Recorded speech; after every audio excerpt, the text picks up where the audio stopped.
प्यारे भैया बहनों, विनय सिंह त्रिपाठी केमिस्ट्री क्लासेस में आपका हार्दिक स्वागत है। आज हम आपको विलेयता और उससे संबंधित यानी विलेयता क्या होती है, विलेयता को प्रभावित करने वाले कौन कौन से फैक्टर्स हैं और उससे संबंधित जो रूल्स हैं उन रूल्स पर हम आज प्रकाश डालेंगे। तो सबसे पहले बारी आती है विलेयता। विलेयता क्या होती है? जैसे हर विलायक, कोई भी विलायक है, उस विलायक में पदार्थ की एक निश्चित मात्रा ही घोली जा सकती है, उससे ज्यादा नहीं घोल सकते हैं। जैसे सपोज कर लीजिए कि 100 ग्राम जल लिया है और उसमें 100 ग्राम जल में हम थोड़ा सा पदार्थ यानी 5 ग्राम यानी Cl डालते हैं, वो घुल जाता है। फिर उसके बाद 10 ग्राम NaCl डालते हैं यानी 10 ग्राम मात्रा कर देते हैं, यानी धीरे धीरे बढ़ाते हैं तो एक स्थिति ऐसी आ जाती है कि NaCl का घुलना बंद हो जाता है, यानी अब उससे ज्यादा NaCl उस विलायक में नहीं घोला जा सकता। तो कहने का अभिप्राय यह है कि हर विलायक की एक निश्चित सॉल्युबिलिटी होती है। तो इसको कैसे हम डिफाइन करेंगे? किसी निश्चित ताप पर, किसी निश्चित ताप पर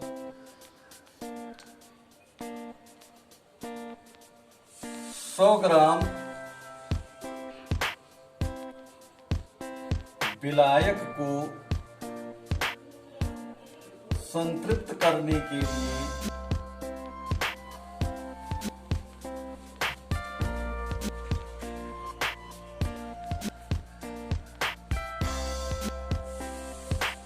जितनी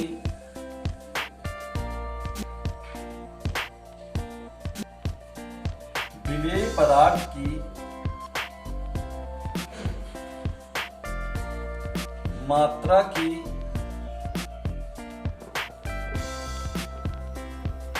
जरूरत होती है, उसे उस पदार्थ की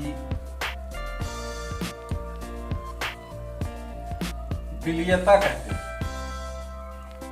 तो बच्चों, आपके समझ में आ गया होगा विलेयता क्या होती है। किसी निश्चित ताप पर 100 ग्राम विलायक को संतृप्त करने के लिए आवश्यक विलेय पदार्थ की मात्रा को उस पदार्थ की विलेयता कहते हैं। सपोज कर लीजिए 100 ग्राम जल में 15 ग्राम NaCl घोला जा सकता है, तो NaCl की विलेयता 15 ग्राम प्रति 100 ग्राम हो गया, है ना।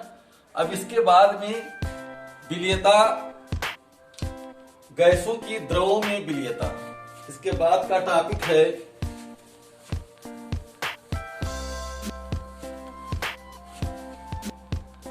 गैसों की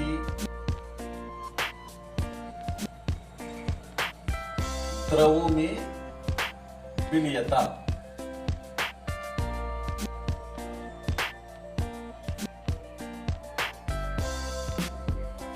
प्यारे बच्चों, आप जानते हैं कि गैसें, कोई गैसें ऐसी होती हैं जो जल में सुगमता से घुल जाती है और कोई गैसें ऐसी होती हैं जो आसानी से नहीं घुलती हैं।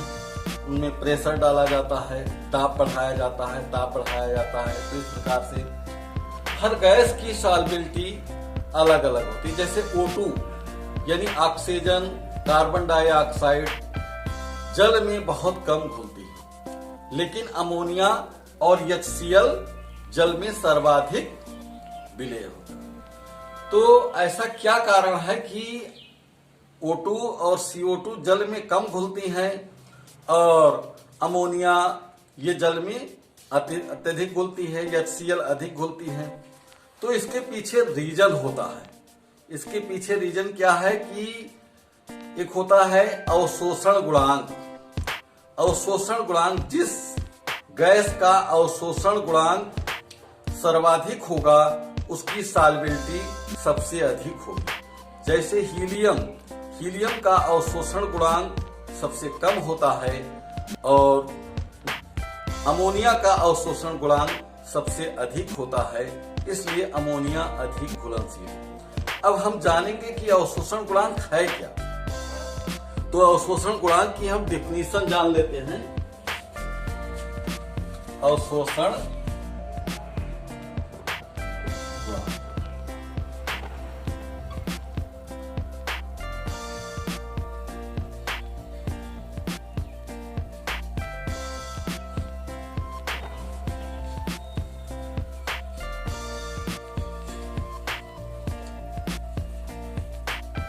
किसी निश्चित ताप तथा वायुमंडलीय दाब पर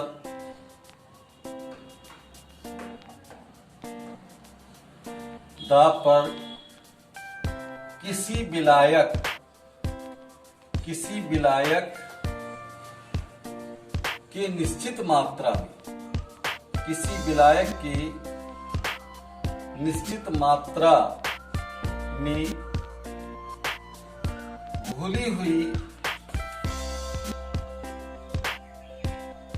गैस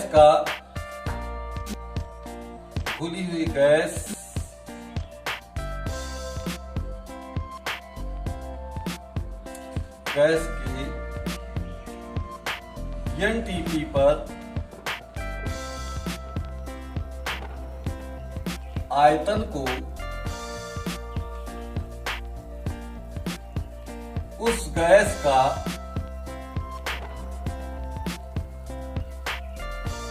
अवशोषण गुणांक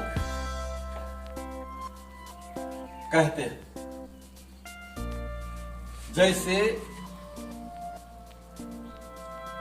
हीलियम का अवशोषण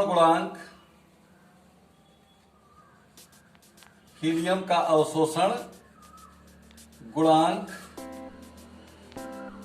20 डिग्री सेल्सियस पर 0.09 होता है, जबकि अमोनिया का अवशोषण गुणांक 7.10 होता है। तो कहने का अभिप्राय यह है बच्चों कि जिस गैस का अवशोषण गुणांक सबसे कम होता है उसकी सॉल्वेबिलिटी सबसे कम होती है, और जिसका अवशोषण गुणांक का मान अधिक होता है, सर्वाधिक होता है, उसकी सॉल्वेबिलिटी अधिक होती है। तो आपने जान लिया अवशोषण गुणांक। अब इसके बाद में आता है कि गैसों की विलीयता को प्रभावित करने वाले कौन कौन से फैक्टर्स हैं, कौन कौन से कारक हैं जो सॉल्वेबिलिटी को प्रभावित करते हैं।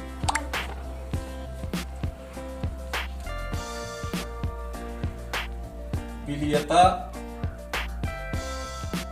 को प्रभावित करने वाले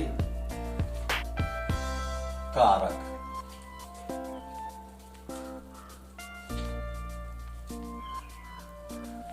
विलीयता को प्रभावित करने वाले कारक। पहला है गैस की प्रकृति। गैस की प्रकृति यानी कहने का मतलब कि गैस का नेचर कैसा है, यानी गैस जो है विलायक से अपक्रिया करके यौगिक बनाती है या नहीं बनाती है, और उसकी प्रकृति कोवैलेंट नेचर है या जो है आयनिक प्रकृति है। जैसे जो गैसें विलायक से क्रिया करके विलयन में आयनित हो जाती हैं वे जल में अधिक घुलनशील होती है। जैसे सपोज कर लीजिए कि अमोनिया जल में घुल करके NH3 जल में घुल करके जो है ये बनाती है NH4 प्लस और प्लस OH माइनस, है ना। HCl जल में घुल करके H3O प्लस और हाइड्रोनियम आयन और Cl माइनस आयन बनाता है। तो यानी अगर कोई भी गैस विलायक के साथ क्रिया करके आयनों में टूट जाती है तो उसकी सॉल्वेबिलिटी अधिक होती है, और जो आयनों में वियोजित नहीं होती है उसकी सॉल्वेबिलिटी सबसे कम होती है। अब इसके बाद में है विलायक की प्रकृति। अभी आपने जाना गैस की प्रकृति, अब इसके बाद में है विलायक की प्रकृति।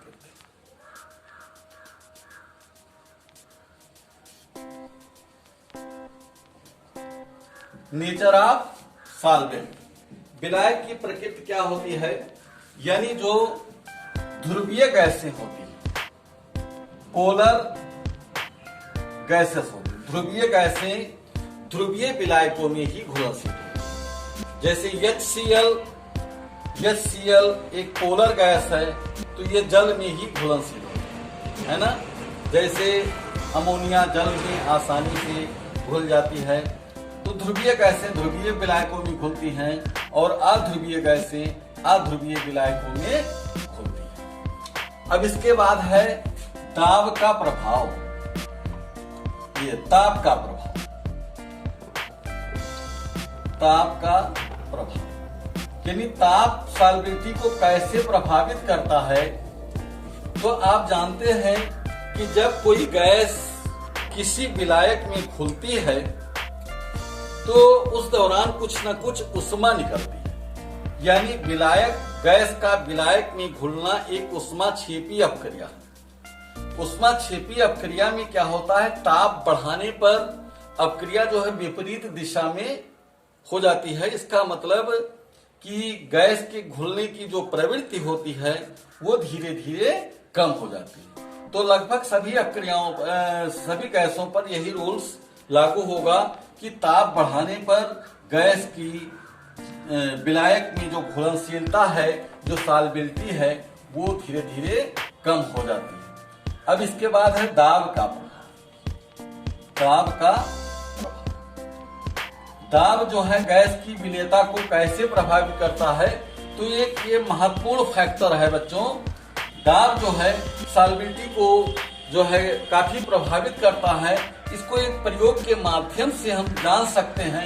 सपोज कर लीजिए कि कोई एक कंटेनर है, कोई एक पात्र है और इसमें हमने सॉल्वेंट लिया है, विलायक लिया है और इसके ऊपर गैस है। ये गैस का वातावरण है इसमें और इसके ऊपर एक पिस्टन पी है, एक पिस्टन पी है जिसके द्वारा इस पर दाब डाला जाता है और इस पर भार W ग्राम है, W1 है। समझ में आया। अगर हम इस पर हम दाब बढ़ा दें, प्रेशर को बढ़ा दें, यानी भार को बढ़ा दें, तो धीरे धीरे क्या हो जाएगा कि जो गैस की सॉल्वेबिलिटी है वो बढ़ जाएगी, यानी ज्यादा से ज्यादा मात्रा में गैस के अणु जो होते हैं वो विलायक में घुल जाएंगे और सैचुरेटेड सॉल्यूशन बना लेंगे, यानी गैस की घुलनशीलता सॉल्वेबिलिटी बढ़ जाएगी, यानी गैस जो है विलायक में घुल जाएगी। और इसको हम एक नियम के द्वारा समझ सकते हैं। हेनरी ने सबसे पहले नियम गैसों की घुलनशीलता पर दाब के प्रभाव को स्पष्ट किया था, जिसे हम हेनरी का नियम कहते हैं, हेनरी लॉ।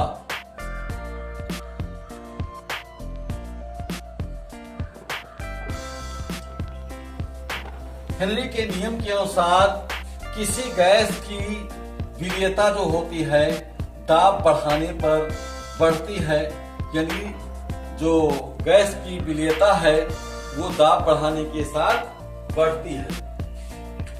यानी हेनरी के नियमानुसार स्थिर ताप पर किसी गैस की द्रव में विलेयता जो होती है वो दाब के समानुपाती होती है। मान लीजिए, सपोज कर लीजिए कि द्रव में विलेयता यम है, तो माना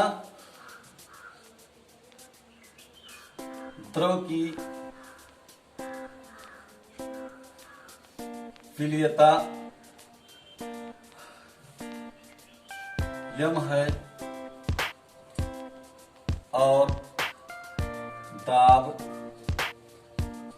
पी है, तो यम प्रोपोर्शनल पी के या यम इक्वल टू के इंटू पी के, जहां के एक स्थिरांक है।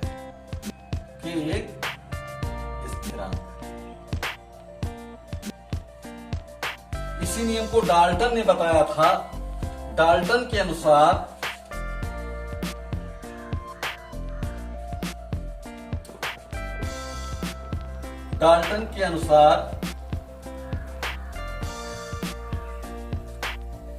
किसी गैस की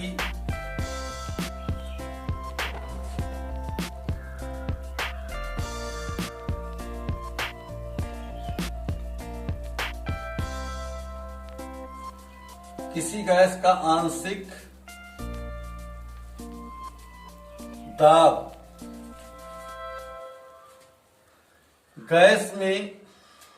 किसी गैस का आंशिक दाब विलायक में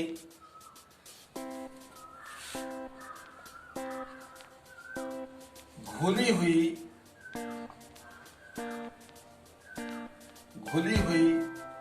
गैस के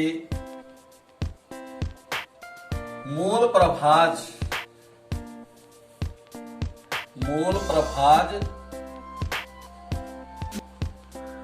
के समानुपाती होता है। यानी गैस का आंशिक दाब P है तो P प्रोपोर्शनल X गैस, यानी X जो है गैस का मोल प्रभाज है, P गैस का आंशिक दाब है, तो P equal to KH into X gas है ना। जहां KH क्या होता है, KH हेनरी स्थिरांक है। KH is Henry constant.